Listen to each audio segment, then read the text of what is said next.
Rabotai, que le bon Dieu protège et vous donne la santé et la joie. Aujourd'hui, toute petite histoire, pas plus. Je me rappelle il y a quelques années,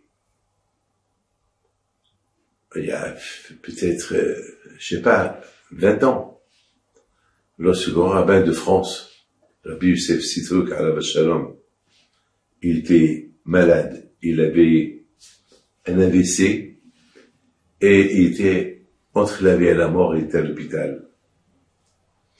Et je suis parti à l'hôpital le voir. Bien sûr, il y avait un monde fou. Et bien sûr, Rabbi Youssef Sitrouk, alav shalom, c'était tzaddik.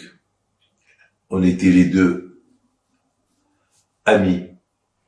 Et chaque fois qu'il y avait les élections pour le grand rabbinat, on s'appelait et il me demandait des brachot pour qu'il réussisse.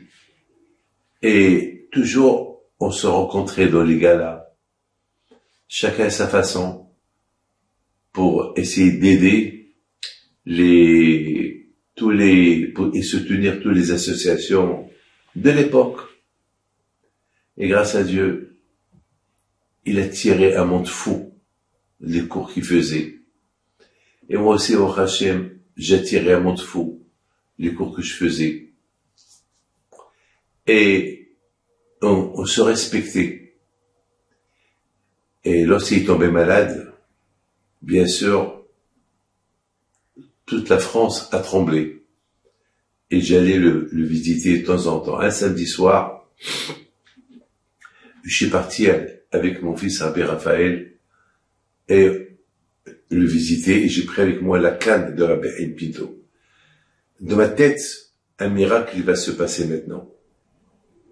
J'arrive à l'hôpital, c'était un samedi soir, en hiver, il y avait beaucoup du monde, et il y avait un mélange hommes et femmes, tout le monde qui venait avoir et moi, je sais pas qu'est-ce que j'ai eu, j'ai demandé aux enfants de Rav Sitrouk, il faut qu'il y ait une séparation, quand même. On est tous venus pour souhaiter la réfoua chez les mains à Rav Sitrouk. Il faut pas qu'il y ait des mélanges, quand même. Regardez, c'est pas un bar ici.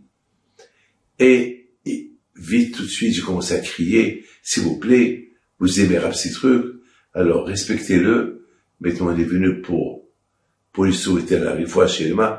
Alors, même ici, il faut qu'il y ait une séparation. Il y a un grand mélange. On dirait pas qu'on est venu visiter le Rav Sitrouk. Prenez un thé libre, lisez. Ici, c'est pas un café. On n'est pas venu ici pour remplir le couloir. Ils m'ont écouté. Maintenant, j'ai demandé je pense à Rabbi Yaakov Sitrouk, son fils, est-ce qu'on peut aller voir la chambre, ton papa, dans sa chambre? Il était dans le coma pendant 1 mois et demi déjà. Il était vraiment vous savez, toute sa tête, tout son corps, c'était habillé en blanc, sa tête avec des pansements, et coma, dans le coma. Et je suis parti avec lui.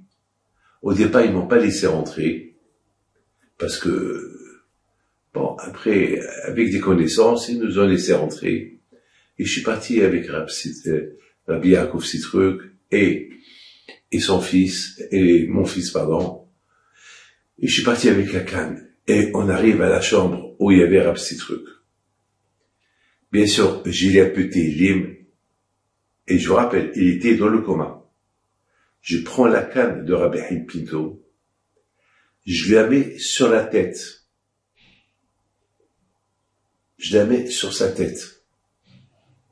Et je prie Hachem, par le mérite de Rabbi Haïm Pinto, qui met ses mains sur la tête de Rabbi Youssef Sitrouk, et qui ouvre ses yeux.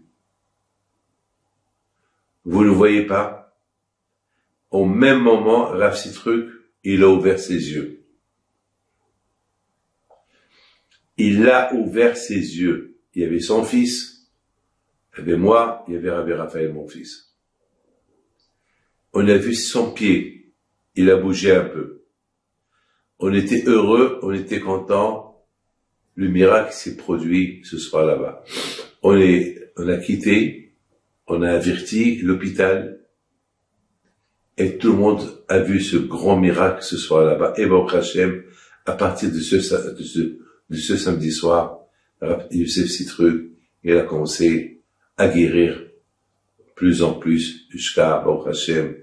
Il a complètement guéri et on a gardé toujours se souvenir, et toujours lui-même il a raconté cette histoire. Pourquoi je raconte cette histoire? Je raconte cette histoire pour vous montrer la force des tzadikim. Que les tzadikim, ils n'ont pas seulement la force avec leur corps, même les objets qu'ils avaient. Ils ont encore laissé la sainteté dans les objets qu'ils avaient. Vous savez, jusqu'à maintenant, il y a une famille qui ont la fourchette du Maggid Mezrich. Une fois par an, ils prennent la fourchette ou la cuillère, le jour de la Hilula, ils disaient, avec cette fourchette-là, ou cette cuillère, le Maggid Mezrich est mangé. Ils vendaient celui qui va la lever quelques secondes. Et l'argent pour la tzedaka. C'est l'aïmouna. L'aïmouna dans le tzaddik, l'aïmouna des objets du tzaddik. Mes amis, aujourd'hui, il y a ce qu'on appelle tout ce qui est vieux. Il y a aujourd'hui, il y a des magasins qui vendent des immeubles vieux, vous savez, des immeubles qui ont 100 ans, 200 ans, 300 ans, 400 ans. Et de plus que la chose, elle est vieille, elle est vieux, ça coûte cher. Aujourd'hui, il y a même des maisons historiques. Une maison qui a été construite il y a 300 ans, 400 ans, interdit de la détruire parce qu'elle s'appelle monument historique. Ah ben, mes amis, les Havdil, toutes les choses tzadikim, ça s'appelle des monuments historiques qui n'ont pas de prix. Il y a à Montréal, Maggie Lebé, que le bon Dieu la protège, elle a un objet de Rabbi Pito, de Matané, et lorsqu'elle entend quelqu'un qui est malade, elle lui envoie.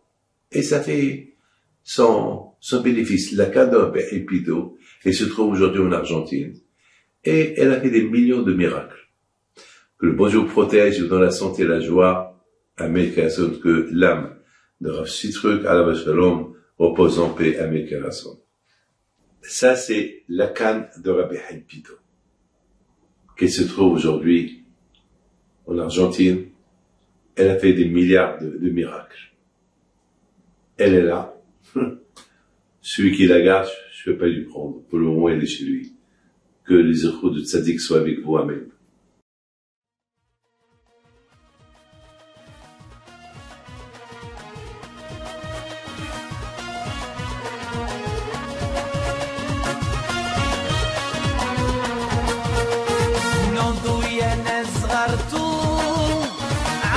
حي بنتم وقف لنا زي خوتم يا وز خوت